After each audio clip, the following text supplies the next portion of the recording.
નમસ્તે. રેશન કાર્ડની અંદર ઈ-કેવાયસી કરવા માટે સૌથી પહેલાં આપણે પ્લે સ્ટોરની અંદર મેરા રાશન ગુજરાત ડાઉનલોડ કરીશું. મેં ડાઉનલોડ કરેલી છે, તમારે અહીંયા ઇન્સ્ટોલ આવશે, તમારે એ ડાઉનલોડ કરવાનું રહેશે. ડાઉનલોડ કર્યા પછી એને ઓપન કરવાનું રહેશે. ઓપન કરો તો સૌથી પહેલાં આપણે નવા વપરાશકર્તાની અંદર લખવાનું રહેશે. એની અંદર તમારું પૂરું નામ અને મોબાઈલ નંબર લખવાનો રહેશે. આપણે એ લખીને આગળ વધીએ છીએ. રજિસ્ટર કર્યા પછી તમારો મોબાઈલ નંબર એ નાખીને ઓટીપી મોકલો એની પર ક્લિક કરવાનું રહેશે.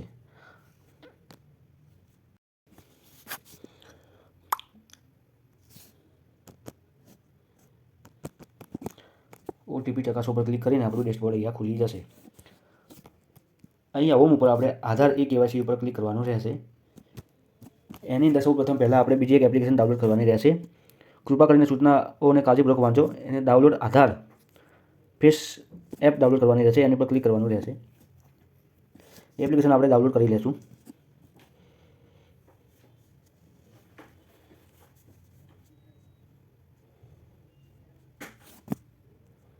આધાર ફેસ એડર એપ ઇન્સ્ટોલ કર્યા પછી આપણે આગળ વધીશું.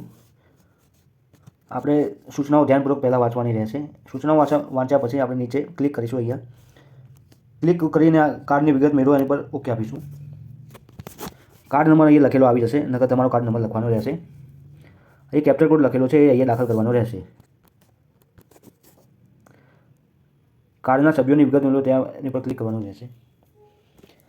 અહીંયા કાર્ડની ડિટેલ ખુલી ગયેલી છે. એની અંદર તમારા રેશન કાર્ડમાં જેટલા સભ્યો છે એમનું નામ આવી જશે. એની અંદર ઈ-કેવાયસીનું સ્ટેટસ દેખાશે. એમાં નો લખેલું હશે બધાને. અને જેનું પણ ઈ-કેવાયસી કરવાનું હોય એની પર ક્લિક કરીને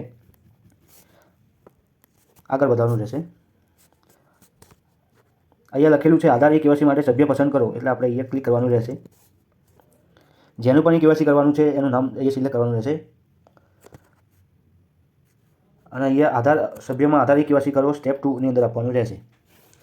અહીંયા જે સભ્યનું નામ સિલેક્ટ કર્યું એનું નામ લખેલું છે.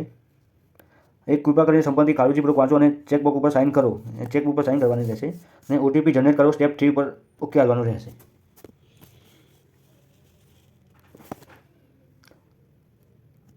આધારની અંદર જે પણ મોબાઈલ નંબર લિંક હોય એની પર ઓટીપી આવશે. એ ઓટીપી અહીંયા નાખવાનો રહેશે.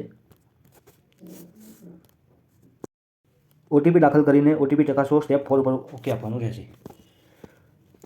અહીંયા ઓકે આપ્યા પછી આપણે આધાર કાર્ડ ફેસ એડર ખુલી જશે. તેને પરમિશન આપવાની રહેશે.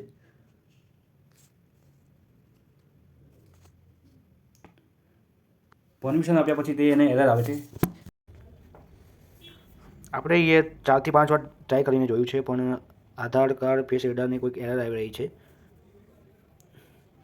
તો પણ આપણે ફરીથી એકવાર ચેક કરીશું.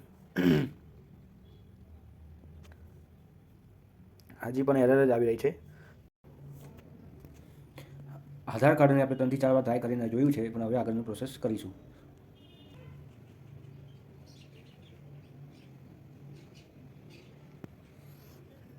આધાર કાર્ડ ફેસ એડર આગળ આવ્યા પછી આપણે આધાર કાર્ડની ડિટેલ અહીંયા આવી જશે. અહીંયા મંજૂરી પર ક્લિક કરવાનું રહેશે અને મંજૂરી માટે વિગત મોકલો હોય ત્યાં ઉપર ક્લિક કરવાનું રહેશે. Request send connect supply officer approval, એ આપણી રિક્વેસ્ટ આગળ મોકલાઈ ગયેલી છે.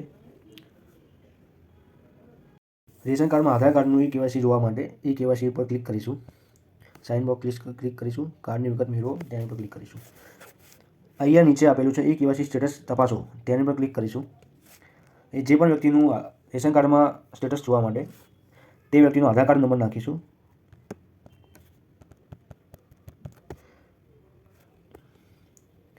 આપણે હમણાં જ એપ્લિકેશન સબમિટ કરી છે એટલે આપણું સ્ટેટસ દેખાતા નથી. એટલે આપણે 24 કલાક રહીને જોઈશું. એ ત્યાં તમારું આધાર કાર્ડનું સ્ટેટસ દેખાશે. આભાર.